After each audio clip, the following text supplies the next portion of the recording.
یہ ہیں دو دوست، ایک ہے شاہ رخ۔ شاہ رخ کا پیشہ کپڑے سینا ہے اور دوسرا دوست ہے ساجد۔ ساجد کا پیشہ جوتے بنانا ہے۔ دونوں دوست بہتر روزگار کے لیے ایک شہر سے دوسرے شہر کا سفر کر رہے ہیں اور مختلف شہروں میں قسمت آزمانے کا ارادہ رکھتے ہیں۔ شاہ رخ طبیعتاً ایک اچھا انسان ہے اور اپنے ساتھ ساتھ اپنے دوست کا بھی خیال رکھتا ہے، اور ساجد ایک بدمزاج اور حسد کرنے والا انسان ہے۔ راستے میں ساجد کا پانی ختم ہو جاتا ہے اور اسے شدید پیاس لگتی ہے۔ شاہ رخ فوراً اپنا پانی ساجد کو پینے کو دیتا ہے۔ ساجد پانی پیتے ہی منہ سے کلی کر دیتا ہے اور کہتا ہے، کتنا گرم پانی ہے، تھوڑا ٹھنڈا پانی نہیں رکھ سکتے؟ شاہ رخ شرمندگی محسوس کرتا ہے اور کہتا ہے، چلو اب ہم شہر پہنچنے والے ہیں، وہاں ٹھنڈا پانی پی لینا۔ اور دونوں پھر چلنا شروع کر دیتے ہیں۔ جلد ہی دونوں شہر پہنچ جاتے ہیں اور اپنے لیے دکان کرائے پر لینے کا فیصلہ کرتے ہیں، اور دکان کرائے پر لیتے ہی دونوں اپنا اپنا کام شروع کر دیتے ہیں۔ شاہ رخ مزاجاً خوش اخلاق ہے اور اپنے گاہکوں کے ساتھ حسن اخلاق سے پیش آتا ہے۔ اس طرح اس کی دکان پر لوگوں کا رش لگا رہتا ہے، جبکہ ساجد کی بد اخلاقی کی وجہ سے اس کی شاپ پر آئے ہوئے گاہک بھی لوٹ جاتے۔ ایک روز ایک شخص ساجد کے پاس جوتا بنوانے آیا اور اس نے کہا، آپ ہم کو ایک دن میں ایک جوڑی جوتا تیار کر کے دے سکتے ہیں؟ ساجد کہتا ہے، آپ اپنے بھونڈے پاؤں دیکھیں اور جوتے کا سائز دیکھیں، کیا ایک دن میں جوتا تیار ہو سکتا ہے؟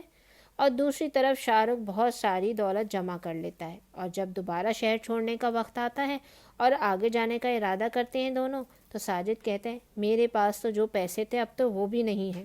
شاہ رخ کہتا ہے، کوئی بات نہیں، ہم دونوں ہم سفر ہیں، میں تمہارے سفر کا خرچہ اٹھاؤں گا۔ ساجد کہتا ہے، لیکن ہم کو 7 دن کا کھانا رکھنا ہوگا۔ شاہ رخ کہتا ہے، میں شارٹ کٹ سے جانتا ہوں، 2 دن میں ہم اپنی منزل تک پہنچیں گے۔ لیکن ساجد کہتا ہے، میرے لیے تو تم 7 دن کا کھانا رکھنا۔ اور اس طرح شاہ رخ اپنے پیسوں سے اپنے لیے 2 دن کا کھانا رکھتا ہے اور ساجد کے لیے 7 دن کا کھانا رکھتا ہے، اور دونوں پھر سے سفر شروع کر دیتے ہیں۔ اور راستے میں شاہ رخ شارٹ کٹ والا راستہ بھول جاتا ہے، اور 2 دن سفر کرنے کے بعد شاہ رخ کا کھانا ختم ہو جاتا ہے، اور تیسرے دن اس کو کمزوری محسوس ہو رہی ہوتی ہے۔ لیکن ساجد شاہ رخ کو اپنے کھانا بانٹنے کے بجائے اس کو تانے دیتا ہے، میں نے تو پہلے بھی کہا تھا 7 دن کا کھانا رکھو، تم ہی اپنے اوپر بہت بھروسہ تھا۔ 5 دن بعد شاہ رخ سے کمزوری سے چلا نہیں جاتا اور ساجد سے تھوڑا کھانا مانگتا ہے، لیکن ساجد کہتا ہے، اگر تم مجھے سکے دو تو میں تھوڑی روٹی دے سکتا ہوں۔ شاہ رخ کہتا ہے، لیکن تمہارے لیے کھانا میں نے ہی خریدا تھا۔ ساجد کہتے ہیں، تو کیا ہوا، اب تو وہ میرا ہے، مجھ سے خریدنا ہے کھانا تو خرید لو۔ اور ساجد ایک چھوٹے سے روٹی کے ٹکڑے کے بدلے ایک سکوں سے بھری تھیلی شاہ رخ سے لے لیتا ہے۔ ابھی دونوں چل ہی رہے ہوتے ہیں کہ شاہ رخ کمزوری سے گر جاتا ہے اور اس سے چلا بھی نہیں جا رہا ہوتا، اور ساجد اپنے دوست کی پرواہ کیے بغیر اس کو چھوڑ کر آگے چلا جاتا ہے۔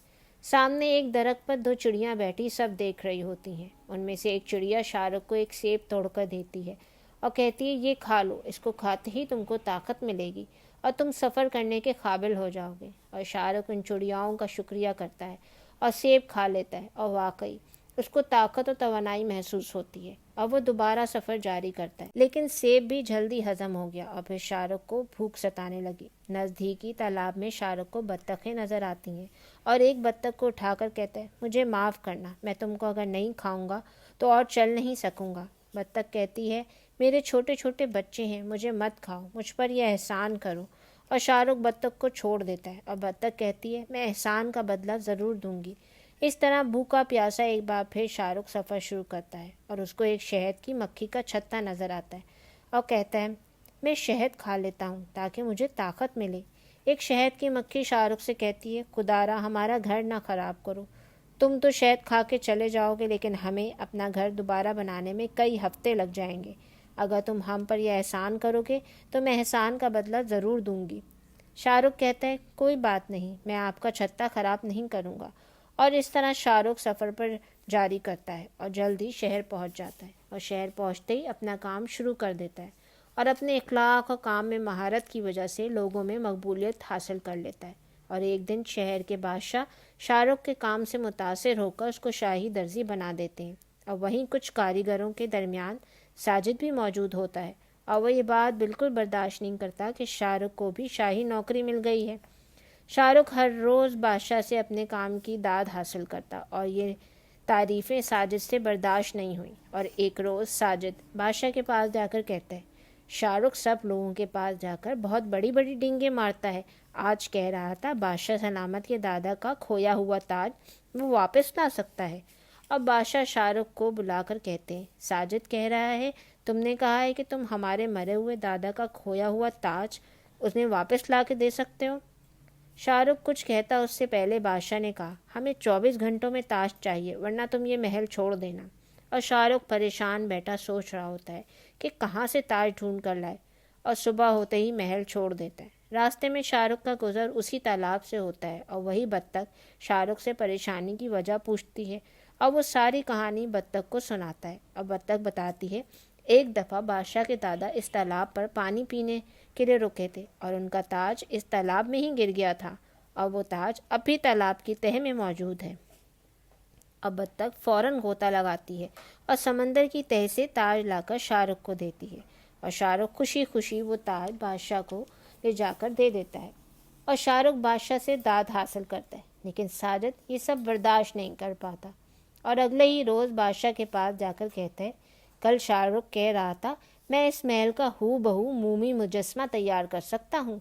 اور بادشاہ اس بار پھر شاہ رخ کا امتحان لیتے ہیں اور کہتے ہیں شاہ رخ ہم نے سنا ہے تم مومی مجسمہ بناتے ہو اور تمہارا دعویٰ ہے کہ ہمارے محل کا ہو بہو مجسمہ بنا سکتے ہو اور ہم کو 24 گھنٹوں میں ہمارے محل کا مجسمہ چاہیے جس میں کوئی نقص نہیں ہونا چاہیے. شاہ رخ ایک بار پھر پریشان کے عالم میں بیٹھا ہوتا ہے اور رات بھر سوتا بھی نہیں ہے اور صبح ہوتے ہی محل چھوڑ دیتا ہے. اور راستے میں شاہ رخ کو وہی شہد کی مکھی ملتی ہے اور شاہ رخ سے پریشانی کی وجہ جانتی ہے اور شاہ رخ اس کو اپنی پریشانی کی وجہ بیان کرتا ہے اور مکھی کہتی ہے بس اتنی سی بات آپ محل پہنچیں آپ کا کام ہو جائے گا. اب وہ مکھی بہت ساری مکھیوں کو لے کر محل پہنچتی ہے اور 24 گھنٹوں سے پہلے محل کا مومی مجسمہ تیار کر دیتی ہے. بادشاہ اس بار بہت حیرت زدہ ہوتے ہیں اور شاہ رخ سے کچھ کہتے ہی پہلے ساجد سے کہتے ہیں کیوں ساجد تم نے شاہ رخ کے لیے جتنی بار برا چاہا قدرت نے اس کا ساتھ دیا اور اس کو پہلے سے زیادہ عزت ملی. میرے سپاہیوں نے تمہارے بارے میں اور شاہ رخ کے بارے میں مجھے بہت پہلے ہی سب کچھ بتا دیا تھا اور تم نے اس کو جنگل میں بھوکا چھوڑ دیا تھا. در حقیقت یہ شاہ رخ کا نہیں بلکہ تمہارا امتحان تھا لیکن تم اپنی حرکتوں سے باز نہیں آئے اور اب تم شاہی نوکری سے نکالے جاتے ہو. ساجد بہت معافی مانگتا ہے لیکن بادشاہ ایک نہیں سنتا ساجد کی. شاہ رخ بھی کہتا ہے بادشاہ سلامت میں ساجد کو معاف کرتا ہوں آپ بھی معاف کر دیں اور ساجد کو نوکری سے بھی نہیں نکالیں. بادشاہ کہتے ہیں شاہ رخ تم نیک انسان ہو اس لیے ایسا کہہ رہے ہو لیکن ساجد کو میں اپنے طور سے بہت موقع دے چکا ہوں اب اور نہیں. اس طرح شاہ رخ محل میں سکون کی زندگی گزارتا ہے اور ساجد کو محل چھوڑنا پڑتا ہے. جی ساتھیوں آج کی کہانی سے ہم کو سبق مل رہا ہے کہ انسان کی خوش اخلاقی اور اچھا کردار ہی در حقیقت اس کو کامیاب کرتا ہے اور حسد اور بد اخلاقی انسان کو صرف رسوا کرتی ہے. Thanks for watching. Like, share, subscribe.